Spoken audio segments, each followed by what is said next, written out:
You're listening to the Post-Apocalyptic Media Podcast. If it's post-apocalyptic, we're talking about it.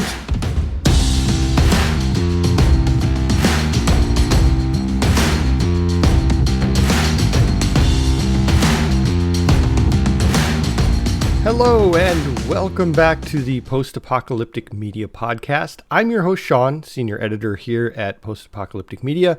This here is episode number 99, the last double-digit episode. Can you believe it?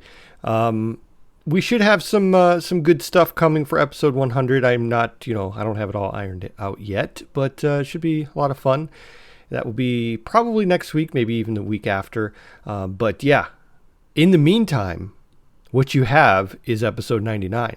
So enjoy it, right? So let's talk about the news of the week. We had a lot of good stuff. We had a really great show come out this week, which will be kind of the main basis of this episode, of course. But first, let's get into the news. So we have Snowpiercer. Snowpiercer, of course, is looking forward to its fourth season, right? It's already it's already like filmed and produced and all that stuff, and now it just has to come out on TNT and everyone will be... No, it's actually not going to come out on TNT. That's the big news. So TNT decided that they would cut out its last remaining scripted show, its last scripted series, and that is Snowpiercer. So they already filmed it, right? They already were approved for it, all this stuff, but now they say they're not going to release it. It's some pretty big news because of the fact that it's already done and it's not like they just canceled it. We already knew this was going to be the last season, right? So now it's just a matter of who's going to pick this up and put it out there. Of course, a lot of people look at Netflix. They're kind of the go-to, and Netflix actually has Snowpiercer in Canada anyway. So it's, it's at least for the, for the new season. In America, we don't get the latest season on Netflix. We have to wait a year because, TNT has to have exclusive and blah, blah, blah. But so hopefully Netflix, since they're already affiliated with Snowpiercer, that they will maybe pick it up for America and anywhere else where that would work out. Also, Roku is a possibility because Roku they're kind of, I don't know, they're kind of like the last horse in the race, but they're coming up. They're coming up there. They're doing some originals that are some really impressive originals. And Roku's actually been around for a long time, but they're just starting to do this, picking up these big shows, and it's kind of working out for them. So hopefully Roku, I don't know. We'll see how that works out. Apple TV, they have their hands full with their own originals, but, they've been knocking it out of the park lately too. So I don't know. It'll be interesting to see where Snowpiercer goes. I hope someone will pick it up, but there's just no word yet. There's just, I don't know. It seems promising, but at the same time, it's kind of like, I don't know. I don't know if it's going to happen. Now, if you remember, I've talked about Snowpiercer since, basically, I think it was the first show that I started writing about when I first started working for Post-Apoc in 2019. Whatever that was, I don't remember. Like the pandemic really, it makes pandemic years are like 5 human years. I don't know. It seems like so long ago. So I started writing about Snowpiercer, doing reviews and recaps. And so I was really, really into the show when it first came out. First couple seasons. Now I didn't watch the last season because I just was kind of like, moved on to other things. And it's on my list of things I'll watch one day. But I didn't watch season 3. Season 4, from what I know of the end of season 2, it seems like it was going in a really cool direction. Kind of, I don't know. I don't want to give any spoilers, but I think it was inevitable to know that, the train can't go forever. So I'd be interested to see how this works out, especially based off of the movie, the 2013 movie. That's 10 years old now. Can you believe that? That movie is 10 years old this year. So hopefully they celebrate that with making this final season really shine somewhere important, So yeah, I wrote up a little article about that, just kind of talking about how, how they made a decision to do this, and I don't know. We'll see. We'll see if it gets picked up, but if not, It'll probably be on YouTube, I imagine, right? Is that how they do that? But if it is, it'll be exciting for whoever picks it up. Okay, I guess another aspect of this that's interesting is the writers are hoping to actually do more than just get this final season out there. They're actually looking to make a franchise, like an entire thing that focuses around the Snowpiercer name, because the movie's over. The graphic novel is from 82, I think. I mean, 40 years ago, and so now that the TV show is ending, they want to kind of continue that on with merchandising and whatever else they can do. So I think that's important to note that they were right on the cusp of that. They were trying to get that launched as well, and then TNT kind of stabbed them in the back. So I don't know the details, but I'm throwing that out there. And so I imagine they're going to work really hard to get this last season out there. So best of luck to them. It's first couple seasons I can say are really great. Don't know about third season, but Tina, who reviews it, said it's really great. So, all right. Let's go on to this next this post we have. This article on the site written by Val is called Best Post-Apocalyptic Movies in 2023 You Don't Want to Miss. I used to always write these kinds of articles, and I love looking at these. You know what I mean? I love looking at kind of the future of the future, I guess, the future of what we can expect in these types of movies. So we have sequels, we have things that we know. Okay, so the first one, it's going to be in 2023. Actually, it's coming up in, next week, I think. Yeah, end of this week, the 20th. So that's Jung-E, which is a South Korean movie about a woman who works in an artificial intelligence lab. And she basically is making a cyborg robot kind of thing that's a clone of her mother, who was like a war hero. And so that's really interesting. And that's coming out this Friday. That's really, really soon. I'm going to check that out. It's coming to Netflix. Looks really cool.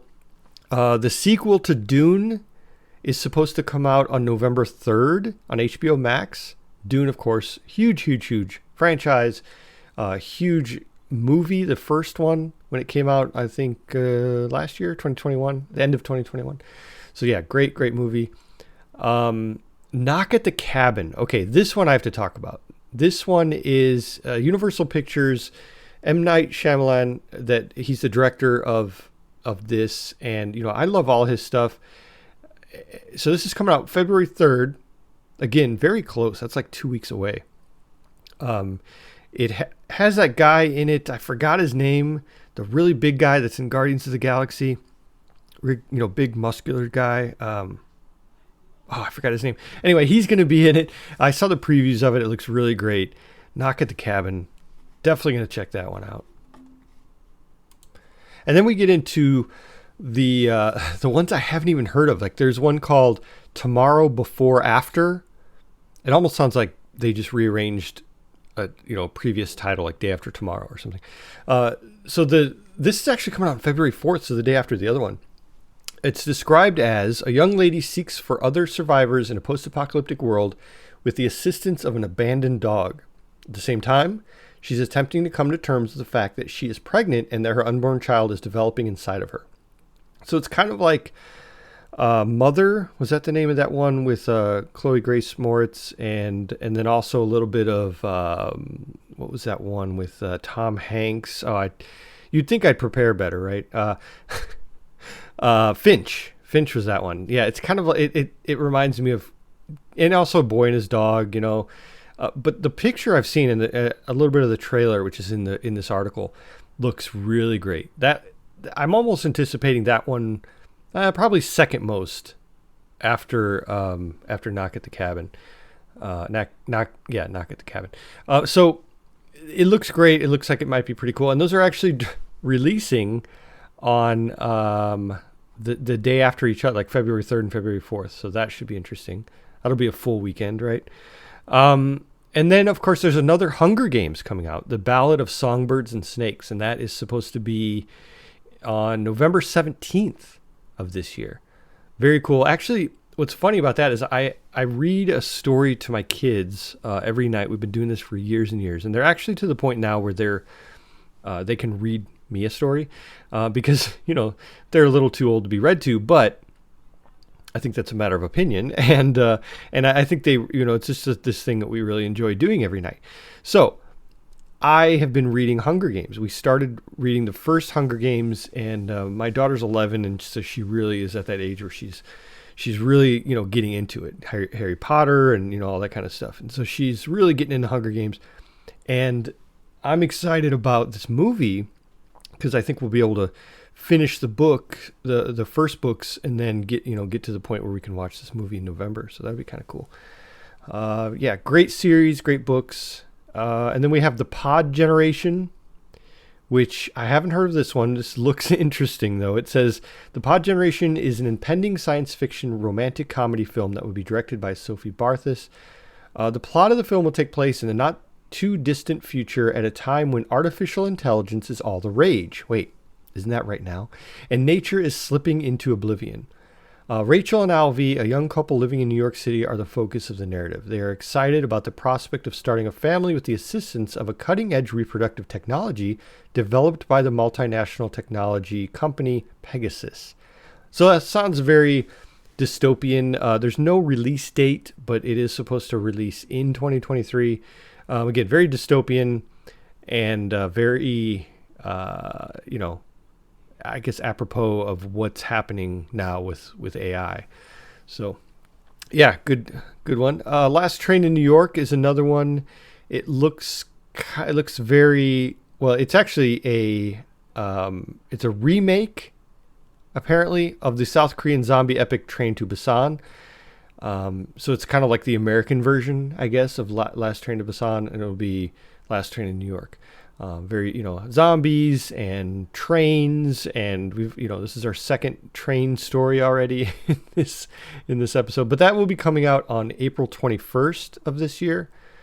And so that'll be exciting to see kind of how they adapt it, how they change it, to be updated, right? All right. Next little piece of news here. For all of you Stranger Things fans out there, you might know Max from Stranger Things, played by Sadie Sink. She will be in a newly announced rock opera called Odessa. Now, rock operas. Now, I grew up on rock operas, right? Tommy was a big one. Sgt. Pepper's, those were the kind of stuff my parents would watch, and I would watch it right along with them. And so rock opera is really something I haven't heard in a while. Of course, there's Hair, and what's the one with what I'm talking about, the Damn It Janet, that one. So a rock opera, it's kind of cool to think about that coming back. Rocky Horror Picture Show, that's what it's called. So it's kind of cool.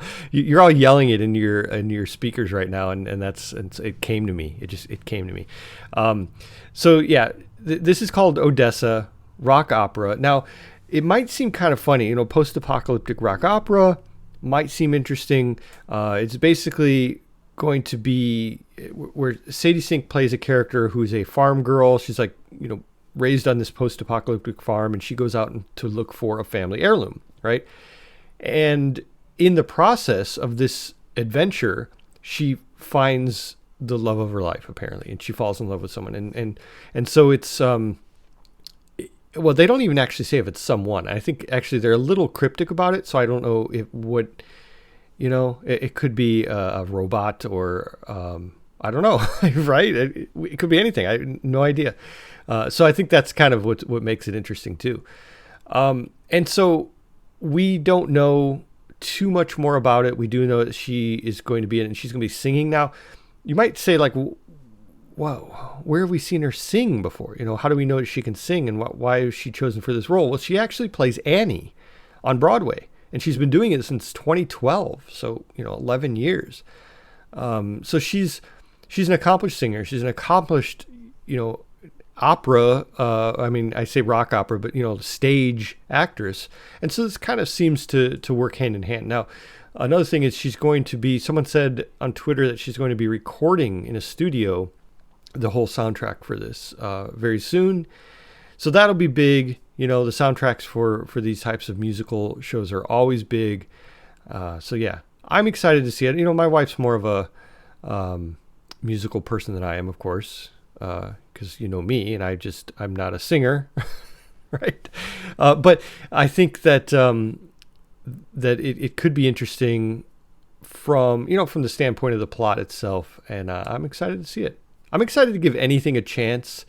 I would say just post-apocalyptic, but I would give anything a chance. I love fantasy stuff. Thrillers and horror movies. Oh, just a big fan of all that stuff.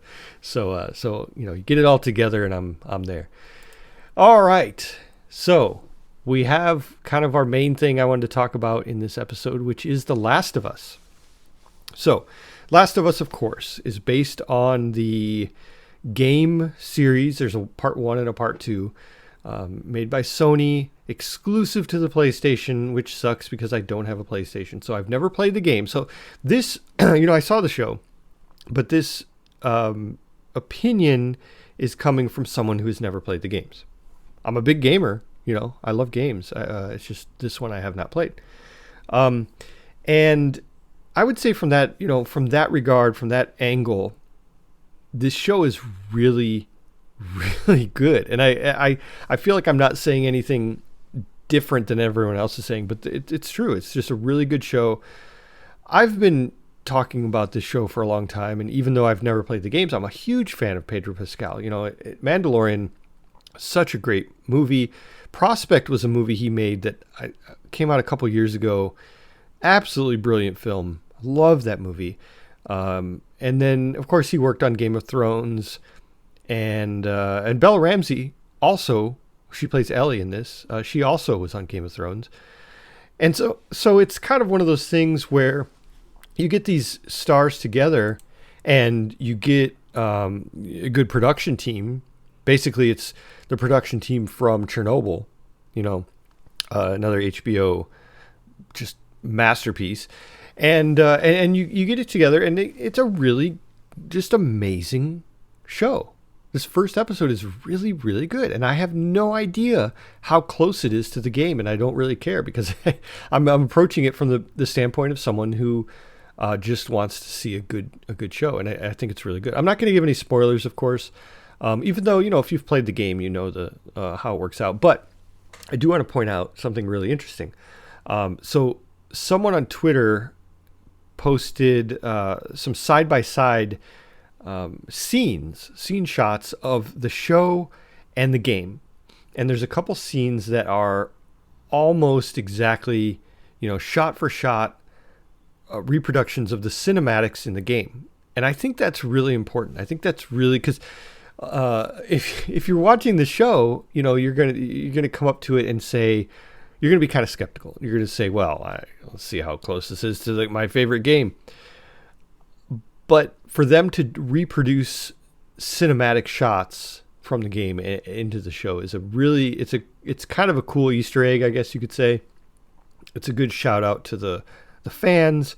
And Neil Druckmann, who was the, I guess, creative director on the games, he's also helping out with this. So it only makes sense that he's, throwing that kind of stuff in there. So stuff like that is really, really cool for the fans. But again, it's also a standalone. It's a great standalone for someone who just wants to see a great story. And there's a reason, the games weren't just a flop or something that didn't win several awards for its story, right? Like the game's story was already an award-winning story. So to take that and make a show out of it only makes sense.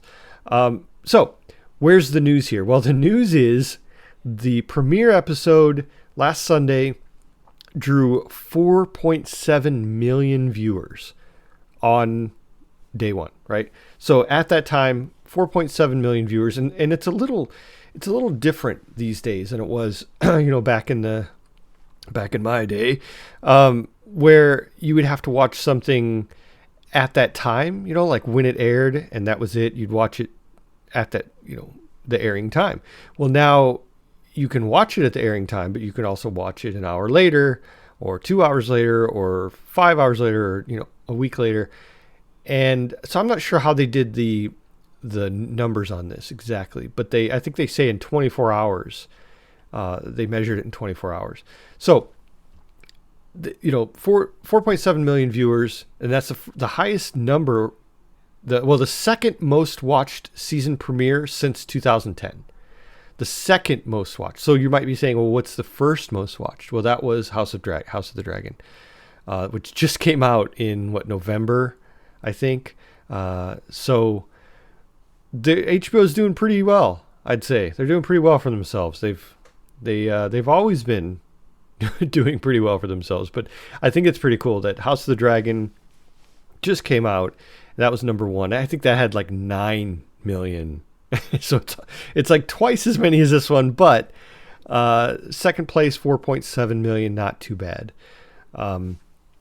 So, let's talk about a little bit about what we think, right? So Tina wrote her review of the show, and I think she's going to be covering it every episode. She's going to be doing a review and a recap of every episode. So you can look forward to that. I did the YouTube roundup this week, and one of the videos in the roundup is someone took like a deep dive into the episode, kind of explaining, kind of the Easter eggs and all those things that maybe we have missed. We may have missed that were from the game and from the show itself, and kind of things that hint toward what's to come. All that kind of stuff. So yeah, be sure to check out Tina's review. Be sure to check out the YouTube roundup with that video in there, because if you've already seen the episode, because it's really good. If you haven't seen the episode, that's the reason I wanted to keep this spoiler free, because I think it's worth, it's worth kind of, there's not a ton of spoilers in this first episode, to be honest. It's kind of laying the groundwork.